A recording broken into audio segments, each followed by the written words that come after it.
작업복이란 말을 들으면 무슨 이미지가 떠오르나요? 여러분 중 몇몇은 공사장 인부들의 투박하고 먹과는 동떨어진 이런 복장을 떠올렸을 수도 있습니다. 하지만 우리가 좋아하는 패션에 작업복은 꽤 많이 곳곳에 스며들어 있습니다. 워크라는 단어로 변장해서 말이죠. 워크 팬츠, 워크 셔츠, 워크 자켓, 워크웨어, 그리고 워크 부츠. 작업을 위해 만들어지고 일터에서 고르다 그 쓰임이 다하여도 짙은 농도의 아름다움으로 더 가치가 생기는 워크 부츠. 오늘은 그런 부츠를 만드는 브랜드 이야기입니다. 패션을 좋아하실 여러분 반갑습니다. 단순히 멋을 위해 디테일을 추가한다면 그럴싸하게 보이기만 하면 됩니다. 봉제의 퀄리티, 쓰임새 뭐 이런 건 신경 쓸 필요가 없죠. 반면 실제 작업에 필요한 용도를 생각한 디테일들은 보이는 것 이상으로 신경 써야 할 게 많습니다. 직접 착용해가며 수정에 수정을 거쳐 가장 적합한 디테일을 찾는 과정이 필요합니다. 얼핏 보면 특별할 거 없어 보이는 이 부츠들도 이 과정을 거친 디테일들로 이루어진 집약체입니다. 농부, 광부, 대장장이, 사냥꾼, 실제 일을 하는 사람들을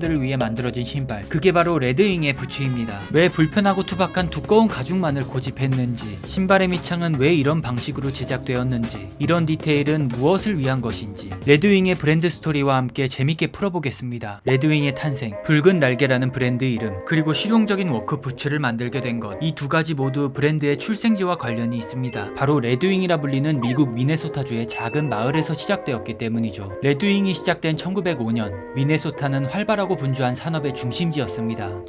1870년대부터 미국 전역을 통틀어 가장 효율적인 밀 생산지로 알려지며 많은 농부들이 있는 도시였습니다. 그런데 몇 년 후엔 천연 점토증까지 발견되면서 광물 산업도 성황하게 됩니다. 이 두 산업으로 레드윙의 노동자들이 모이기 시작합니다. 많이 모인 사람 수만큼 작업장과 공장 등의 시설이 세워지기 시작하고 부수적인 사업도 같이 발전을 합니다. 이 부츠 브랜드 역시 같이 발전한 사업 중 하나죠. 많은 노동자들이 신발을 불편해하는 것을 발견한 어느 한 인물로부터 시작되었습니다. 찰스 베크만이라 불리는 이 인물은 레드윙에서 신발을 팔던 소매상이었는데요. 신발을 사러 오는 대부분이 노동자들이었던 당시 상황 덕분에 그들의 피드백을 실시간으로 얻을 수 있었습니다. 그는 당시 판매되고 있는 작업용 신발들이 많은 문제점을 갖고 있다는 것을 발견했습니다. 물기 가득한 진흙에서 작업하는 농부, 땅속에서 돌을 캐며 자주 상처가 나는 광부, 뜨거운 화로에서 연료를 관리하는 기관차 화부, 그리고 산속을 헤집는 사냥꾼까지 각기 다른 환경에서 일하는 노동자들이 전부 같은 신발을 신는다는 것이었습니다. 그래서 그는 각 직업에 맞는 전문 워크 부츠를 만들고자 그와 뜻이 맞는 14명의 투자자와 부츠 생산 공장을 세웁니다. 지금과는 다르게 초반 레드윙은 정말 다양한 부츠를 생산했습니다. 이때의 레드윙 아카이브를 살펴보면 가죽의 종류도 다양하고 부츠의 높이, 디테일이 다 다릅니다. 다양한 직군을 위한 다양한 부츠를 만들었다고는 하나 부츠의 특정 직군을 가리키며 명시하지 않았는데요. 대신 모델 번호를 매기고 주석으로 가죽과 공법 그리고 라스트에 대한 정보를 간단히 달아 소개했습니다. 이 모델 번호를 매기는 방식이 지금까지 이어져 오고 있죠. 작업자들을 지칭하며 알기 쉽게 부츠의 이름을 짓기 시작한 건 한참 뒤의 이야기입니다. 그렇게 부츠를 만들며 반응이 조금씩 오던 찰나 레드윙 역시 1차 세계대전을 피해갈 수 없었습니다. 하지만 전쟁을 거쳐 현재까지 건재한 브랜드들의 공통점이 있죠. 바로 군인들을 위해 군용품을 생산한 이력입니다. 레드윙은 대부분 남성이었던 부츠 제작자들이 징집되자 여성들을 고용합니다. 그리고 그 인력을 바탕으로 군용 부츠를 납품하였죠. 군인들은 적군뿐만 아니라 날씨와도 싸워 이겨내야 했는데요. 방수가 되고 보온이 되는 튼튼한 이 부츠가 날씨와의 싸움에 많은 도움을 주었습니다. 게다가 미국인의 족형에 잘 맞아 이 군화를 신던 군인들이 전쟁이 끝나고도 찾게 되면서 레드윙이 미국 전역으로 알려지게 됩니다. 이때까지도 부츠를 만들던 봉제 방식, 가죽, 공법이 다 제각각이었습니다.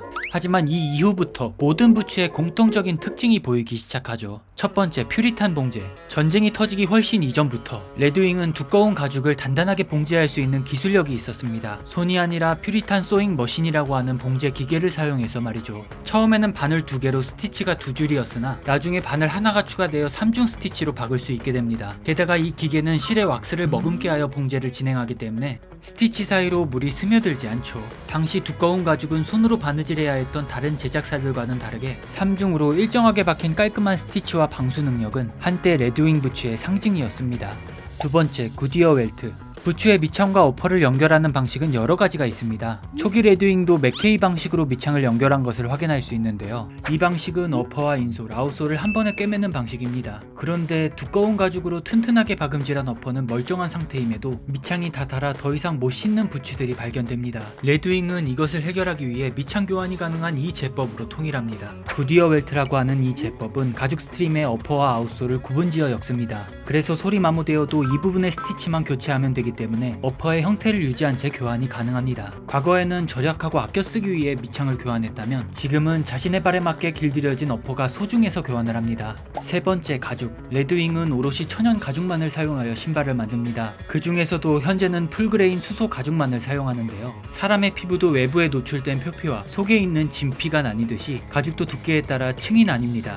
여기서 풀그레인이란 가장 겉에 있는 이 부분의 가죽을 일컫죠. 가장 외부층은 상처가 많고 균일하지 않아 잘라내는 것이 일반적인데요. 하지만 레드윙은 튼튼한 내구성을 위해서 밀도가 가장 높은 그레인을 균일한 부분만 선별하여 사용합니다. 과거에는 캥거루, 엘크 등 다양한 동물의 풀그레인 가죽을 사용했으나 지금은 미국에서 자란 거세한 수소 가죽만을 고집합니다. 거칠고 튼튼한 이 가죽의 특성이 워크부츠에 가장 잘 부합하기 때문이죠. 참고로 스웨이드 제품이 있어 이건 풀그레인이 아닌데 라고 생각할 수 있지만 이것은 풀그레인 가죽을 뒤집어 사용한 것입니다. 스웨이드 부츠의 안쪽을 확인해보면 바로 알 수 있죠. 어쨌든 이 세 가지 특징을 기반으로 다양한 직군을 위한 맞춤형 워크 부츠를 제작합니다. 지금도 나오는 부츠들이 시행착오를 겪으며 완성된 결정체라고 볼 수 있죠. 그렇다면 이 결정체라는 말이 정말인지 지금의 레드윙 부츠들을 살펴볼게요. 아이언 레인저. 레드윙의 부츠들은 모델명을 보고 어떤 직업을 위한 신발인지 예상이 가능합니다. 아이언 레인저는 레드윙의 탄생지, 미네소타 북동부의 원주민을 뜻하면서도 그 지역 광산의 이름과도 같은데요. 네, 그 광산에서 일을 하는 광부들을 위한 신발입니다. 광부들의 신발에 가장 필요한 요소는 일하는 환경을 생각해보면 유추가 쉬운데요.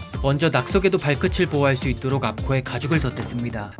하나도 안 아픕니다. 네 발 아니잖아. 아이언 레인저가 처음 나올 당시 철판을 앞코에 탑재하는 스틸토가 발명되기 전입니다. 그래서 가죽으로 넓은 면을 감싸고 4줄의 스티치로 꼼꼼하게 마감하였죠. 쓸리기 쉬운 뒤꿈치 부분도 가죽을 이중으로 사용한 것을 확인할 수 있습니다. 이렇게 가죽을 덧댄 부분이 많으니 잘 구부러지지도 않고 부츠가 무겁겠죠. 광질을 하면 할수록 부츠를 벗어던지고 싶은 마음은 커질 겁니다. 그런 마음이 발목 부분의 신발끈 고리를 이렇게 만들었는데요. 후크 형태로 빠르게 벗고 신기 편한 디자인입니다. 신발의 무게를 조금이라도 줄이기 위해서인지 밑창은 얇은 편인데요. 초기엔 가죽 밑창보다 내구성 좋고 가벼운 고무와 코르크 혼합물을 밑창으로 사용하였습니다. 지금은 더 좋은 비브람 아웃솔을 사용하고 있고요. 이 부츠만 유독 발등에 여유가 있고 카라 부분이 뒤쪽으로 솟아 있습니다. 열악한 환경에서 돌을 캐는 광부들의 자세를 고려한 디자인입니다.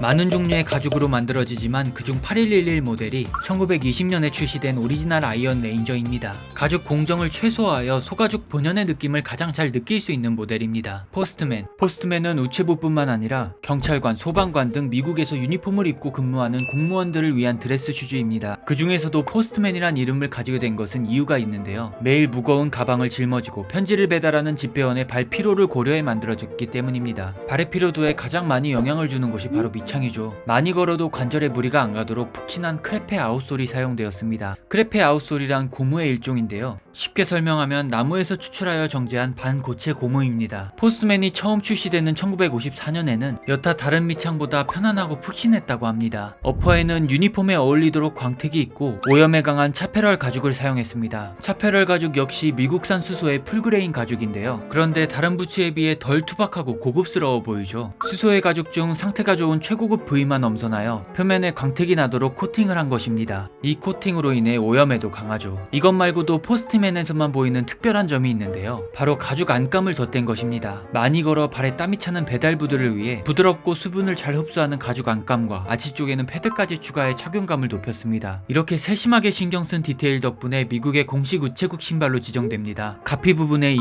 표기는 미국 우체국 규정에 부합한다는 증표죠. 목토. 아마 이 신발이 레드윙 하면 한국에서 가장 먼저 떠올리는 부츠라고 생각합니다. 일본의 배우 기무라 타쿠야의 열풍이 한국에까지 영향을 끼쳐 유명해진 아이템인데요. 외관만 봐도 알 수 있듯이 모카신 형태의 앞코가 이 부츠의 가장 큰 특징입니다. 목토의 목도 이 모카신에서 온 단어죠. 그건 그렇다 쳐도 왜 사냥꾼을 위한 워크부츠에 이 모카신의 형태를 적용했냐는 의문이 생길 수 있습니다. 앞서 보여준 이유가 있는 디테일과는 관련이 없어 보이기 때문이죠. 하지만 이것 역시 이유가 존재합니다. 처음 이 디자인이 나오게 된 계기는 과거 아메리카 인디언들과 깊은 관계를 유지하던 사냥꾼 혹은 탐험가들로부터입니다. 인디언들과 교류하며 그들에게서 얻은 모카신을 신고 사냥을 했고 그런 그 모습이 영감이 되었죠.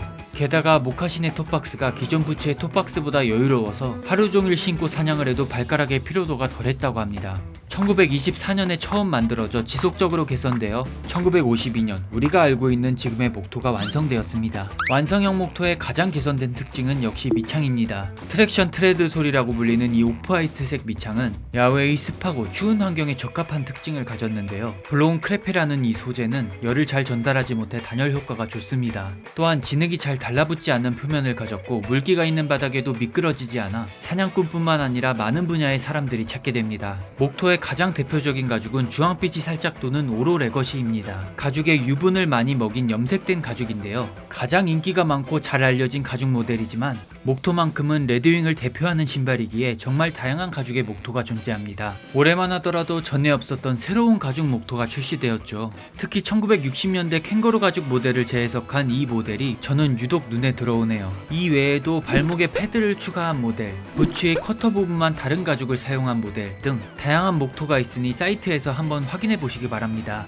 아이리시 세터, 부츠 중 유일하게 직업이 아닌 가죽과 관련된 모델명을 가졌습니다. 사실 트랙션 트레드 아웃솔이 적용된 첫 목토가 바로 이 아이리시 세터인데요. 아일랜드의 사냥개 품종을 의미하는 아이리시 세터는 사냥꾼과 관련된 부츠 때문이기도 하지만 이 개의 털색과 가죽색이 유사하기 때문에 붙여진 이름입니다. 현대의 아이리시 세터는 당시 개체마다 일정하지 않던 가죽색을 염색 기법을 통해 재현한 프리미엄 복각 모델입니다. 차신 가공이라 불리는 이 방식은 가죽 표면에만 염료를 입히는 가공인데요. 신으면 신을수록 염료가 벗겨지며 가죽 본연의 색이 드러나도록 하여 재미를 줍니다. 엔지니어 부츠, 가죽 자켓에 청바지, 할리 데이비슨 오토바이를 타고 있는 형님들의 모습이 떠오르는 부츠입니다. 이 부츠는 사실 이분들을 위해서가 아니라 19세기 미국 철도 엔지니어를 위해 개발되었는데요. 19세기 미네소타는 금광 발견으로 인해 사람이 몰렸다고 말씀드렸죠. 그 인부들과 그들이 캔 광물을 운송할 수 있는 철도 산업이 빠르게 발전합니다. 이때의 기차는 기관차라 불리며 앞부분에는 항상 이런 원통형 기관이 있었는데요. 이곳에서 화석 연료를 태워 태운 에너지로 기차가 움직이는 원리였죠.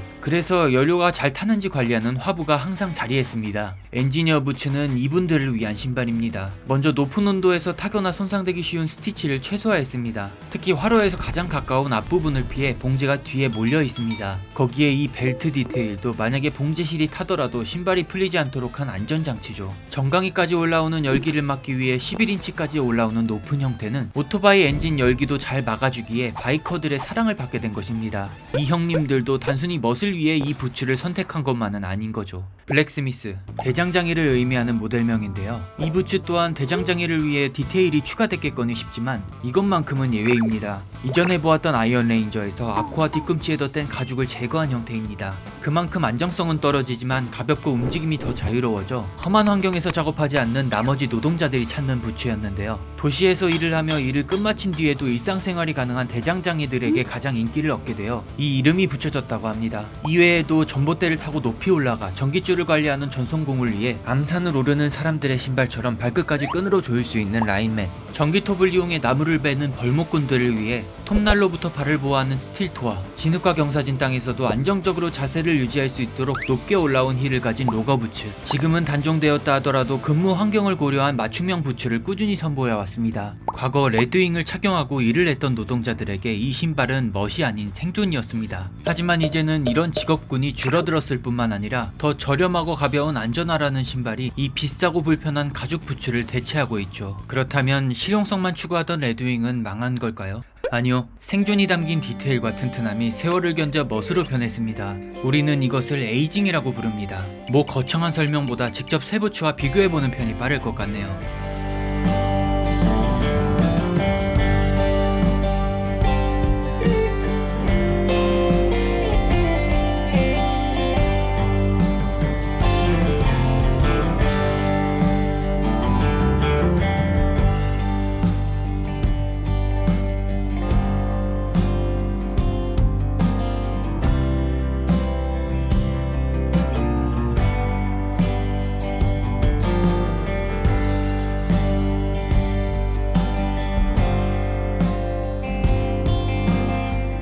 많은 레드윙 부츠의 주인들이 이런 부츠를 만들기 위해 많이 신고 귀찮음을 무릅쓰고 가죽에 크림도 바르고 다 다른 밑창을 굳이 수선해가며 신습니다. 이렇게 많은 노력과 시간을 들여 결국에 잘 무르익은 한 켤레를 마주하게 된다면 거기엔 그 사람의 추억과 소중함이 포함되어 있을 겁니다. 이것이 레드윙의 부츠를 제대로 즐기는 방법이죠. 제가 준비한 레드윙의 이야기는 여기까지입니다. 가죽 워크부츠만큼은 온라인이 아닌 오프라인 매장을 방문해보는 걸 추천드립니다. 보이는 것보다 실제 착용감은 많이 다르기 때문이죠. 서플라이 루트에는 더 많은 종류의 부츠들과 오랫동안 레드윙을 좋아한 매니아분들의 자세한 설명을 들을 수 있습니다. 오늘도 긴 여정 함께 해주셔서 정말 감사합니다.